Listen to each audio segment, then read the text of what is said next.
नमस्कार, आप सभी का स्वागत है एस्ट्रो गुरुकुलम में।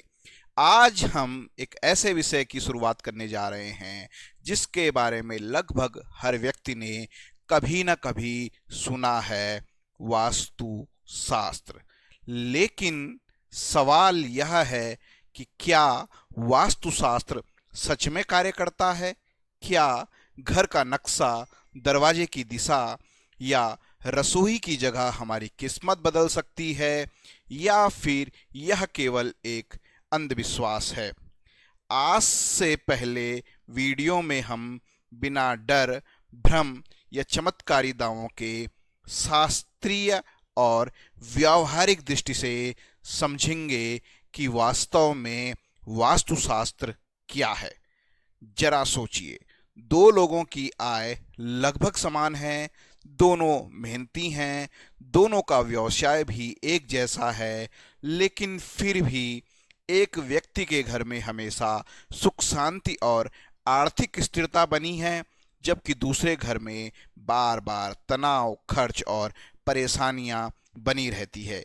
क्या इसका कारण केवल भाग्य है, या फिर रहने का वातावरण भी हमारे जीवन को प्रभावित करता है? और यहीं से शुरू होती है वास्तुशास्त्र की चर्चा। वास्तुशास्त्र क्या है? वास्तु शब्द वस धातु से बना है, जिसका अर्थ है रहना, निवास करना या बसना। अर्थात वास्तुशास्त्र केवल मकान बनाने की कला नहीं है, यह एक ऐसा प्राचीन ज्ञान है जो बताता है कि मनुष्य, प्रकृति और रहने के स्थान के बीच संतुलन कैसे बनाया जाता है। इसका उद्देश्य है स्वस्थ जीवन, मानसिक शांति, अनुकूल कार्य वातावरण और व्यवस्थित जीवन। एक बहुत बड़ा भ्रम है कि क्या वास्तु केवल हिंदू धर्म से जुड़ा हुआ है। वास्तु का आधार केवल पूजा पाठ है। इसमें दिशा, सूर्य का प्रकाश, हवा का प्रवाह, खुलापन, जल की व्यवस्था, भार का संतुलन और स्थान का उपयोग जैसे व्यवहारिक विषय भी शामिल होते हैं। वास्तु का आधार केवल पूजा पाठ नहीं है। इसी कारण आज के समय में आधुनिक आर्किटेक्चर, पर्यावरण अनुकूल डिजाइन में भी इन सिद्धांत के मिलते जुलते विचार दिखाई देते हैं।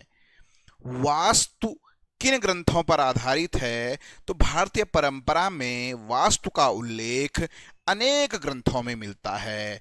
मानसार में मिलता है, मय मतम में मिलता है, सारंग सूत्रधार में मिलता है, विश्वकर्मा प्रकाश में मिलता है और बृहद संहिता में मिलता है। इसके अलावा भवन निर्माण, नगर योजना, मंदिर, महल और सामान्य आवास तक के सिद्धांतों का जिक्र अनेक भारतीय ग्रंथों में मिलता है। वास्तु मुख्यतः 5 महाभूत पर आधारित है और इन 5 महाभूतों का संतुलन ही वास्तु का आधार है। वो 5 महाभूत हैं पृथ्वी, जल, अग्नि, वायु और आकाश। जब किसी भवन में इन तत्वों का संतुलन अच्छा माना जाता है तो वहाँ का वातावरण अधिक व्यवस्थित और आरामदायक महसूस हो सकता है। वास्तुशास्त्र में 8 दिशाओं का भी विशेष महत्व बताया गया है। पूर्व दिशा उगते सूर्य की दिशा, पश्चिम दिशा, उत्तर दिशा, दक्षिण दिशा, उत्तर पूर्व दिशा जिसे ईशान कोण कहा जाता है, दक्षिण पूर्व दिशा जिसे आग्नेय कोण कहा जाता है, दक्षिण पश्चिम दिशा जिसे नैऋत्य कोण कहा जाता है और उत्तर पश्चिम दिशा। इन दिशाओं के आधार पर घर के विभिन्न भागों की योजनाएं व सिद्धांत बताए गए हैं। अगला महत्वपूर्ण सवाल यह है कि क्या वास्तुशास्त्र किस्मत बदल देता है? तो मेरा जवाब यह है कि वास्तु को ऐसा कोई जादुई उपाय नहीं माना जा सकता जो बिना प्रयास के किसी व्यक्ति की किस्मत बदल सकता है। यदि कोई व्यक्ति मेहनत करता है, गलत आर्थिक निर्णय नहीं लेता, स्वास्थ्य का ध्यान नहीं रखता, केवल घर की दिशा बदलने से उसका जीवन नहीं बदल सकता। लेकिन यदि रहने का स्थान व्यवस्थित हो, प्राकृतिक प्रकाश और वायु पर्याप्त हो, अनावश्यक अव्यवस्था कम हो और घर का वातावरण सकारात्मक हो, तो ऐसा व्यक्ति मानसिक स्वास्थ्य, कार्य क्षमता और जीवन की गुणवत्ता पर उसका असर पड़ सकता है। इसीलिए वास्तु को जीवन को सहारा देने वाला अनुशासन समझना अधिक उचित है, ना कि चमत्कार। क्या बिना तोड़ फोड़ के वास्तु सुधारा जा सकता है? बहुत से लोग सोचते होंगे कि वास्तु ठीक करने के लिए पूरा घर तोड़ना पड़ेगा, लेकिन ऐसा आवश्यक नहीं है।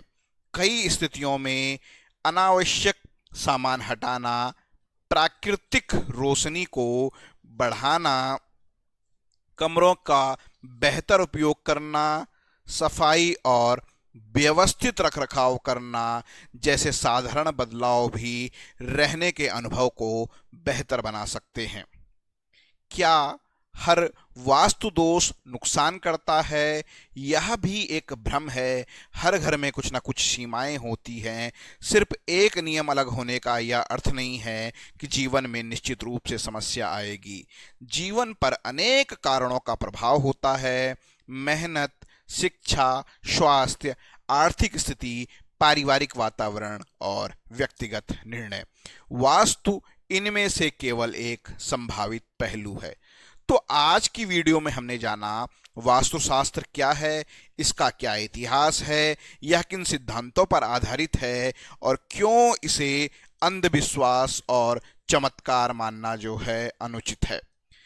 यह एक ऐसा विषय है जिसे समझने के लिए धैर्य, अध्ययन और व्यावहारिक दृष्टिकोण आवश्यक है।